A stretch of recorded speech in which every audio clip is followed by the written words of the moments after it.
Good evening. Thank you. Please, thank you. Good evening, everyone. Just a few days ago, a little before 2:30 a.m. in the morning, a man smashed the back windows and broke into the home of the Speaker of the House of Representatives, the third highest-ranking official in America. He carried in his backpack zip ties, duct tape, rope, and a hammer. As he told the police, he had come looking for Nancy Pelosi, to take her hostage, to interrogate her, to threaten to break her kneecaps. But she wasn't there. Her husband, my friend Paul Pelosi, was home alone. The assailant tried to take Paul hostage. He woke him up. He wanted to tie him up. The assailant ended up using a hammer to smash Paul's skull. Thankfully, by the grace of God, Paul survived. All this happened after the assault, and it's hard to even say. It's hard to even say. After the assailant entered the home asking, "Where's Nancy? Where's Nancy?" Those are the very same words used by the mob when they stormed the United States Capitol on January the 6th, when they broke windows, kicked in the doors, brutally attacked law enforcement, roamed the corridors, hunting for officials, and erected gallows to hang the former Vice President, Mike Pence. It was an enraged mob that had been whipped up into a frenzy by a president repeating over and over again the big lie that the election of 2020 had been stolen. It's a lie that fueled the dangerous rise in political violence and voter intimidation over the past 2 years. Even before January the 6th, we saw election officials and election workers in a number of states subject to menacing calls, physical threats, even threats to their very lives. In Georgia, for example, the Republican Secretary of State and his family were subjected to death threats because he refused to break the law and give in to the defeated president's demand, just find him 11,780 votes. Just find me 11,780 votes. Election workers like Shay Moss and her mother, Ruby Freeman, were harassed and threatened just because they had the courage to do their job and stand up for the truth, to stand up for our democracy. This institution, this intimidation, this violence against Democrats, Republicans, and nonpartisan officials just doing their jobs are the consequence of lies told for power and profit, lies of conspiracy and malice, lies repeated over and over to generate a cycle of anger, hate, vitriol, and even violence. In this moment, we have to confront those lies with the truth. The very future of our nation depends on it. My fellow Americans, we're facing a defining moment, an inflection point. We must, with one overwhelming, unified voice, speak as a country and say there's no place for voter intimidation or political violence in America, whether it's directed at Democrats or Republicans. No place, period. No place ever. I speak today near Capitol Hill, near the U.S. Capitol, the citadel of our democracy. I know there's a lot at stake in these midterm elections, from our economy, to the safety of our streets, to our personal freedoms, the future of health care, Social Security, Medicare. It's all important. But we'll have our differences. We'll have our difference of opinion. And that's what it's supposed to be. But there's something else at stake. Democracy itself. I'm not the only one who sees it. Recent polls have shown that an overwhelming majority of Americans believe our democracy is at risk, that our democracy is under threat. They too see that democracy is on the ballot this year. and they're deeply concerned about it. So today, I appeal to all Americans, regardless of party, to meet this moment of national and generational importance. We must vote knowing what's at stake, and not just the policy of the moment, but institutions that have held us together as we sought a more perfect union are also at stake. We must vote knowing who we have been, what we're at risk of becoming. Look, my fellow Americans, the old expression, freedom is not free. It requires constant vigilance. From the very beginning, nothing has been guaranteed about democracy in America. Every generation has had to defend it, protect it, preserve it, choose it. For that's what democracy is. It's a choice, a decision of the people, by the people, and for the people. The issue couldn't be clearer in my view. We, the people, must decide whether we'll have fair and free elections, and every vote counts. We, the people, must decide whether we're going to sustain a republic where reality is accepted, the law is obeyed, and your vote is truly sacred. We, the people, must decide whether the rule of law will prevail, whether we will allow the dark forces that thirst for power put ahead of the principles that we've long guided us. You know, American democracy is under attack because the defeated former president of the United States refuses to accept the results of the 2020 election. He refuses to accept the will of the people. He refuses to accept the fact that he lost. He has abused his power and put the loyalty to himself before loyalty to the Constitution. And he's made a big lie an article of faith in the MAGA Republican Party, the minority of that party. The great irony about the 2020 election is that it's the most attacked election in our history, and yet, there's no election in our history that we can be more certain of its results. Every legal challenge that could have been brought was brought. Every recount that could have been undertaken was undertaken. Every recount confirmed the results. Wherever fact or evidence had been demanded, the big lie has been proven to be just that, a big lie, every single time. Yet now, extreme MAGA Republicans aim to question not only the legitimacy of past elections, but elections being held now and into the future. The extreme MAGA element of the Republican Party, which is a minority of that party, as I said earlier, but is its driving force, is trying to succeed where they failed in 2020, to suppress the right of voters and subvert the electoral system itself. That means denying your right to vote and deciding whether your vote even counts.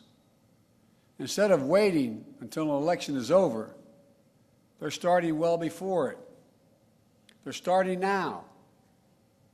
They've emboldened violence and intimidation of voters and election officials.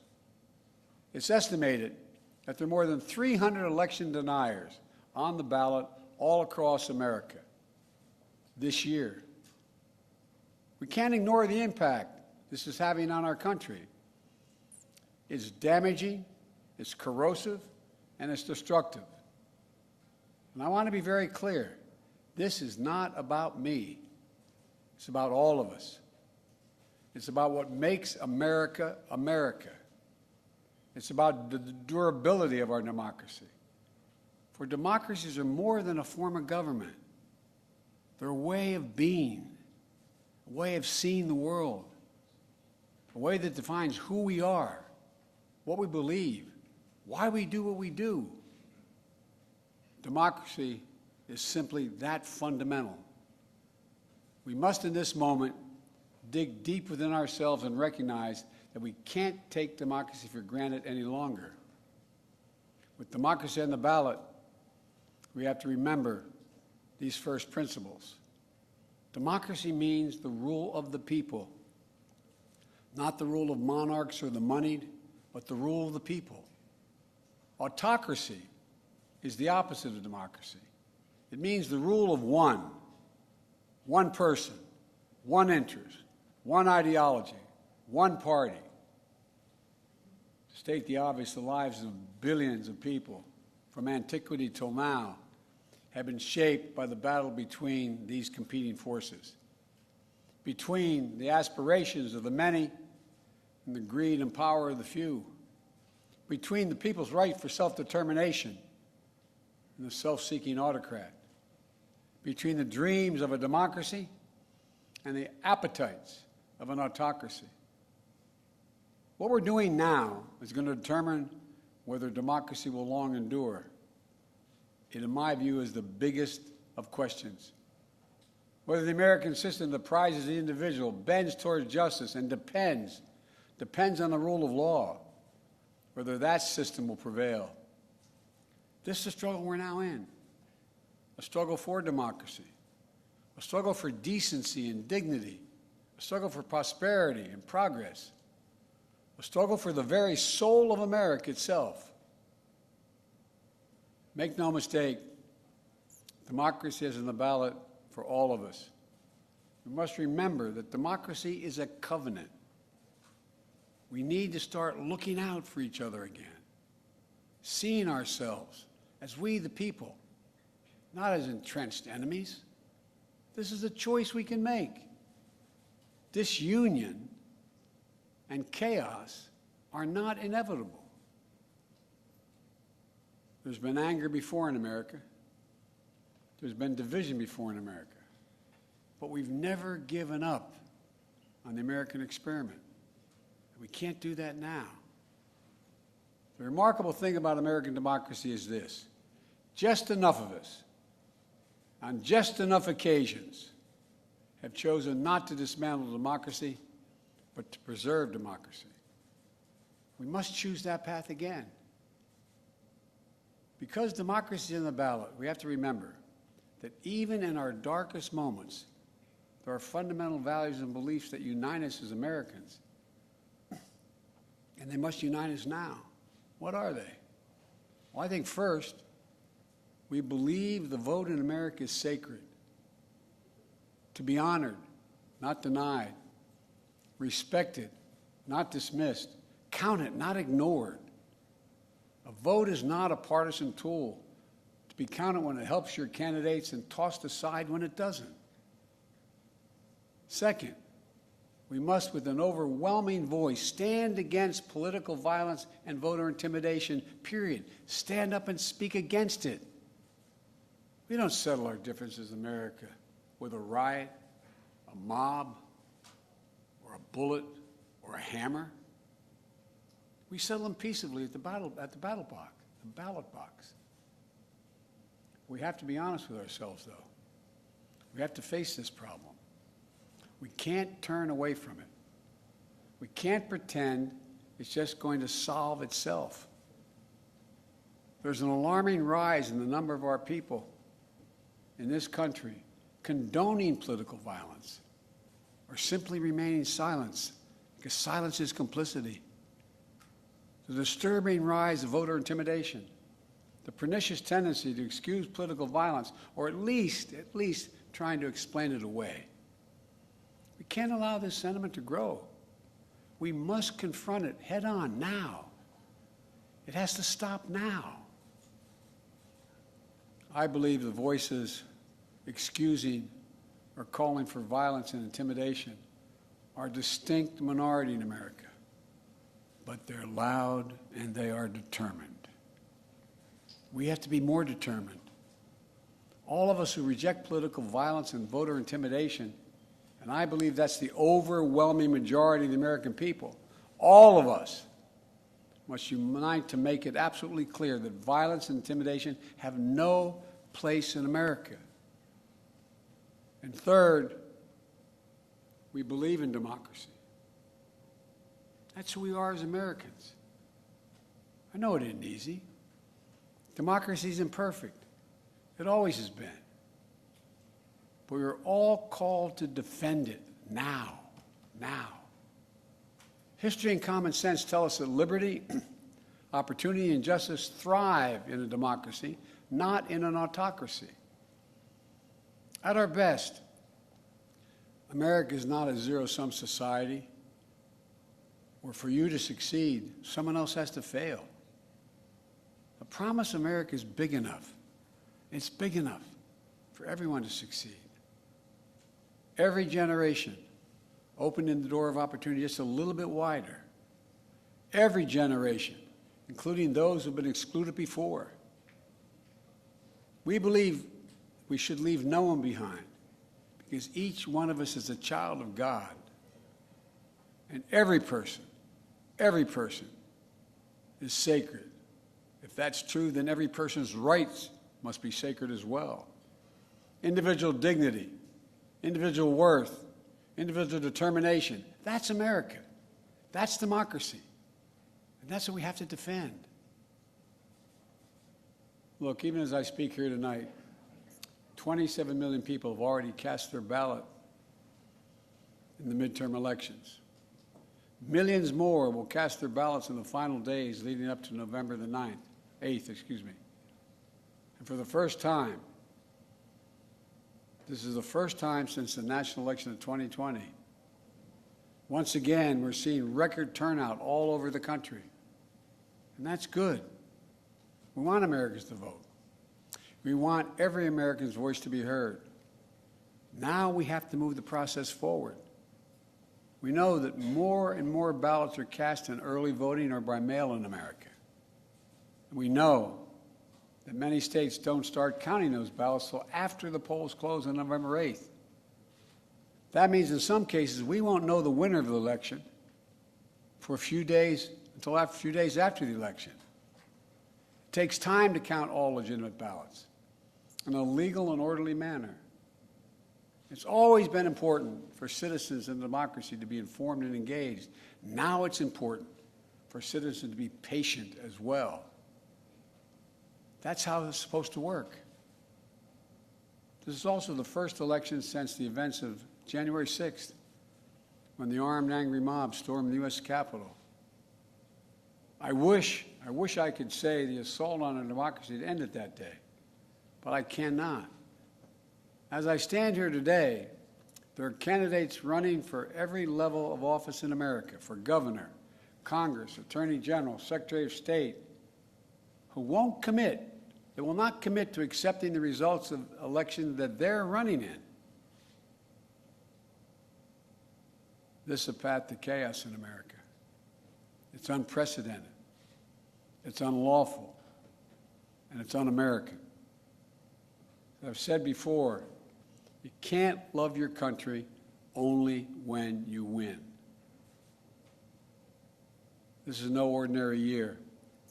So I ask you to think long and hard about the moment we're in. In a typical year, we're often not faced with questions of whether the vote we cast will preserve democracy or put us at risk. But this year we are. This year, I hope you'll make the future of our democracy an important part of your decision to vote and how you vote. I hope you'll ask a simple question of each candidate you might vote for. Will that person accept the legitimate will of the American people, of the people voting in his district or her district? Will that person accept the outcome of the election, win or lose? The answer to that question is vital. And in my opinion, it should be decisive. On the answer to that question hangs the future of the country we love so much and the fate of the democracy that has made so much possible for us. Too many people have sacrificed too much for too many years for us to walk away from the American project in democracy. Because we've enjoyed our freedoms for so long, it's easy to think they'll always be with us no matter what. But that isn't true today. In our bones, we know democracy is at risk. But we also know this. It's within our power, each and every one of us, to preserve our democracy. And I believe we will. I think I know this country. I know we will. You have the power. It's your choice. It's your decision. The fate of the nation, the fate of the soul of America lies where it always does, with the people, in your hands, in your heart, and your ballot. My fellow Americans, we'll meet this moment. We just need to remember who we are. We are the United States of America. There's nothing beyond our capacity if we do it together. May God bless you all. May God protect our troops. May God bless those standing guard over our democracy. Thank you. Godspeed.